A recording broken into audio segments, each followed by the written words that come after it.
이제 오늘 말씀은 다윗이 이제 왕이 되고 난 다음에 나라 안과 그러니까 나라 안에는 사울 왕, 그러니까 사울 왕과 적대시했기 때문에 사울 왕의 그 잔존했던 그런 세력들을 이제 안정화시키고 그리고 주변 나라를 이제 안정화시킵니다. 그리고 난 다음에 그 과정에서 왕이 되는 그 과정에서 공로를 입었던 사람들에게 각각 합당한 그 위치에 맞는 지위를 주고 그리고 그 간에 있었던 약속을 했던 일들에 대해서 이제 다 갚았던 그 내용을 우리가 이미 이야기를 했습니다. 그러던 중에 이제 주변 나라인 암몬 나라에서 왕이 죽었습니다. 아마도 이제 이 암몬 나라라고 하는 그 나라는 다윗에게는 아마도 우방이었던 것 같습니다. 좋은 나라, 그러니까 서로 협력했던 그런 나라였던 모양인 것 같습니다. 그러다 보니까 같은 이제 동맹이라는 표시는 없지만은 서로 사이가 좋았던 그 나라의 왕이 죽었다고 하니까 다윗은 선한 마음에서 그 왕이 죽었던 것에 대한 조문사절단을 보내게 됩니다.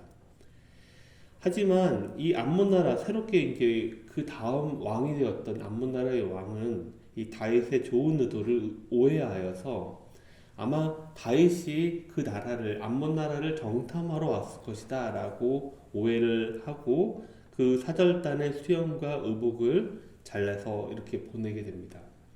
그러니까 외교적으로 완전히 틀어지게 된 그런 상황이겠죠. 이렇게 외교적으로 되자 이 두 나라 암몬 나라랑 이제 이스라엘과 서로 전쟁이 벌어지게 됩니다.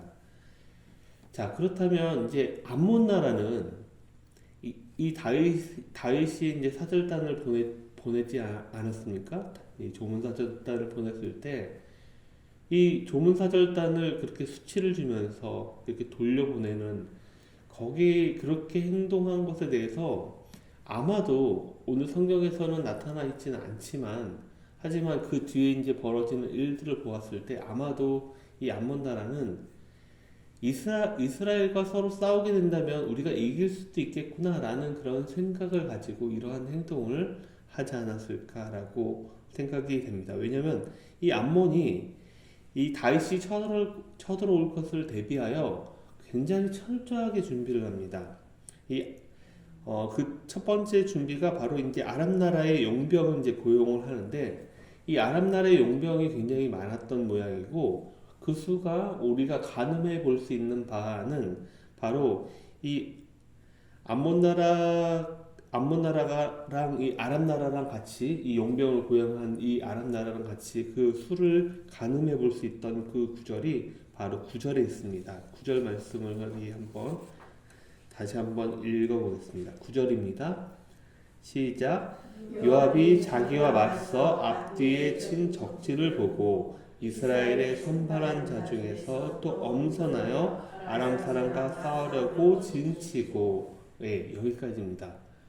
그러니까 이스라엘 나라가 있으면 이스라엘 나라가 쳐들어왔잖아요. 그러니까 암몬 나라가 그 앞에 있다면 그 뒤에 아람 나라가 있는 것입니다. 아마 전쟁에서 적들이 앞에와 뒤에 이렇게 진치고 있는 상황은 그렇게 좋은 상황이 아닌 것 같습니다. 아마 굉장히 불리한 상황이고 또 심지어 이 이스라엘의 그 장군이었던 이 요압이 이렇게 얘기하잖아요. 굉장히 어려운 상황이기 때문에 두 패로 나뉘고 그러니까 아마 앞에랑 뒤에를 이렇게 나누고 만약에 요압이 이제 이 바로 암몬 나라가 강하면 이렇게 서로 와서 같이 도와달라는 그런 이야기를 하고 있습니다. 아마 대단히 불리한 상황이 아니었을까라고 생각하고 그런 상황에 둘러싸여져 있는 그러니까 적들이 앞뒤로 있는 그런 상황입니다. 그러니까 암몬은 굉장히 철저하게 이스라엘이 쳐들어올 것을 대비해서 만반의 준비를 했던 것이죠. 하지만 다윗의 군대는 이제 이 전쟁이 바로 하나님께 속해 있다는 것을 알고 있었던 모양인 것 같습니다. 그래서 오늘 말씀에 보면은 12절처럼 이렇게 이야기를 하죠. 12절 말씀도 우리 같이 한번 읽어보겠습니다. 시작. 너는 담대하라. 우리가 우리 백성과 우리 하나님의 성읍들을 위하여 담대히 하자. 여호와께서 선히 여기시는 대로 행하시기를 원하노라 하고, 이렇게 이야기를 합니다. 하나님을 신뢰하는 그 마음을 우리가 갖자라고 하면서 이 요압은 이제 이스라엘의 장군입니다. 이스라엘의 총사령관으로서 세워진 그 장군인데 이 요압이 아비새라고 하는 자기 아우와 군대를 둘러다니고 서로 우리 하나님께 의지하자. 그럼으로써 이 두려움을 몰아내고 있는 그런 상황입니다. 하나님을 향한 그 신뢰로서 우리가 이 두려움을 이겨내고 또 그러면서 하나님께 의지를 하고 있습니다. 강한 상대와 우리가 싸울 때에는 아마도 이런 두려움을 우리가 쉽게 느낄 것이라고 생각합니다. 그러나 그런 강한 상대 혹은 어려운 일들, 위기의 상황을 우리가 하나님께 맡기게 된다면 그 전쟁은 바로 하나님께서 책임지시는 그런 전쟁이 되곤 합니다. 우리가 담임 목사님께서 가끔씩 이 기도에 대해서 말씀을 하실 때 이렇게 비유를 합니다. 우리가 하면은 우리의 일이 되지만 하나님께 기도하면 그때부터 하나님의 일이 된다라고 이야기를 합니다.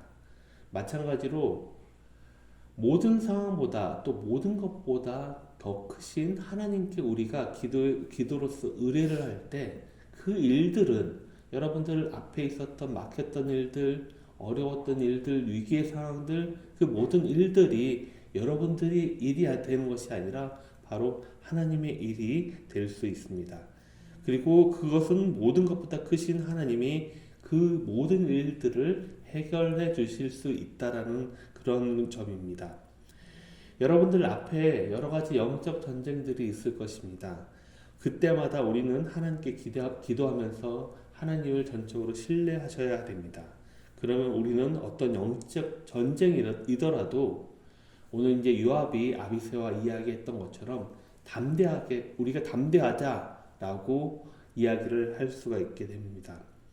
우리가 살아오면서 여러 위기 상황을 맞이하지만 그때마다 하나님을 굳게 의지하는 그 기도로서 하나님께 온전하게 의지하고 또 하나님을 신뢰하고 그리고 하나님의 놀라운 그 일하심을 경험하시는 성도님들 되시기를 주님의 이름으로 간절히 바라겠습니다.